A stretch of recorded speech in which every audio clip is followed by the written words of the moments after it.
الزمالك يهزم حرس الحدود والفار والحكم. الزمالك بيكسب حرس الحدود 2-1.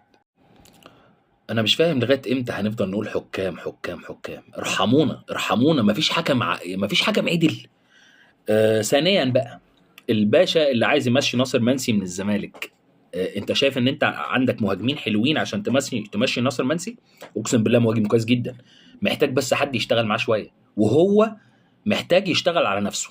يعني ما يزيدش في الوزن، يظبط نفسه، لان ناصر منسي مهاجم كويس جدا، مهاجم قناص، انا بشوفه مهاجم كويس جدا.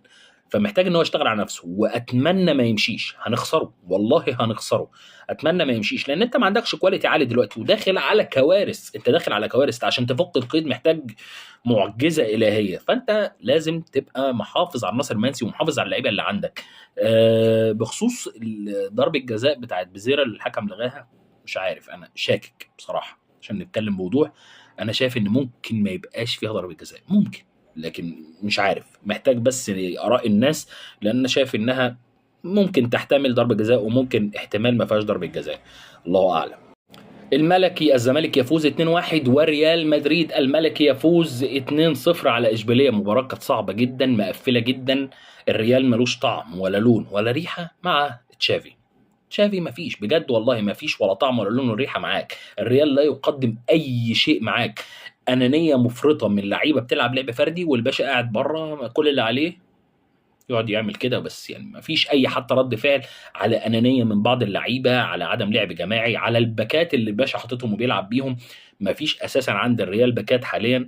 فالريال ينقصه اشياء كثيره، ولكن بوجود امبابي اللي حطم او هيحطم رقم كريستيانو رونالدو عام 2013 59 هدف، حاليا امبابي 59 هدف برضه في خلال هذا العام. امبابي شكله كده ممكن يعدي كريستيانو رونالدو في هداف في عام واحد. يعني ممكن يجيب ال60 هدف، ممكن يجيب ال70، الله اعلم. هو ناقص له ماتش والسنه تنتهي.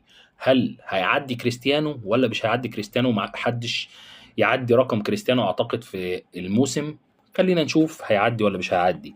تالت خبر معانا وهي إصابة إيزاك المنحوس. إيزاك إصابته بالرباط الصليبي، الليفر في معاناة بعد ما جاب إيزاك وطلع عينه. الراجل جاله صليبي في رابع أو خامس مباراة ليه مع الليفر.